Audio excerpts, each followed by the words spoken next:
consideri girl who keeps slipping off, arms limp as old carrots, into the hypnotist's trance, into a spirit world speaking with the gift of tongues. She is stuck in the time machine, suddenly 2 years old, sucking her thumb, as inward as a snail, learning to talk again. She's on a voyage. She is swimming further and further back, up like a salmon, struggling into her mother's pocketbook. Little doll child, come here to papa, sit on my knee, I have kisses for the back of your neck, a penny for your thoughts. Princess, I will hunt them like an emerald, come be my snook, and I will give you a root. That kind of voyage, rank as a honeysuckle. Once a king had a christening for his daughter Briar Rose, and because he had only 12 gold plats asked only 12 fairies to the grand event. The 13th fairy, her fingers as long and thin as straws, her eyes burnt by cigarettes, her uterus an empty teacup, arrived with an evil gift. She made this prophecy: the princess shall prick herself on a spinning wheel in her 15th year and then fall down dead. Kaput.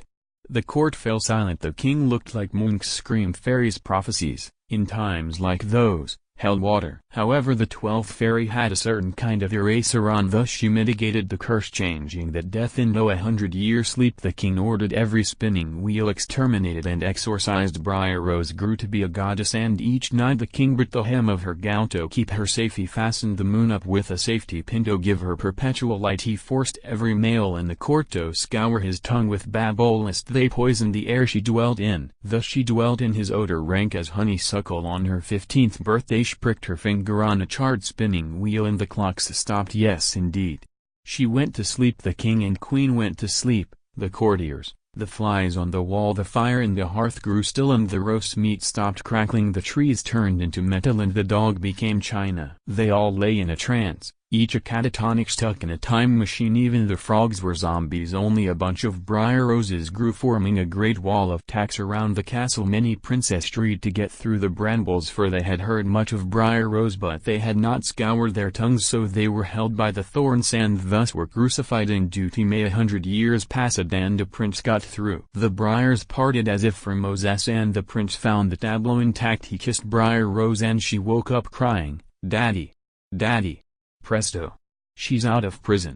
She married the prince and all went well except for the fear of sleep. Briar Rose was an insomniac. She could not nape or lie in sleep without the court chemist mixing her some knockout drops, and never in the prince's presence. If is to come, she said, sleep must take me unawares while I am laughing or dancing, so that I do not know that brutal place where I lie down with cattle prods. The hole in my cheek opened further. I must not dream, for when I do I see the table set on the faltering crone at my place, her eyes burnt by cigarettes as she eats betrayal like a slice of meat. I must not sleep, for while I'm asleep I'm 90 and think I'm dying. Death rattles in my throat like a marble. I wear tubes like earrings. I lie as still as a bar of iron. You can stick a needle through my kneecap and I won't flinch. I'm all shot up with Novocaine. The strand girlie's yours to do with. You could lay her in a grave, an awful package, and shovel dirt on her face and she'd never call back, "Hello there."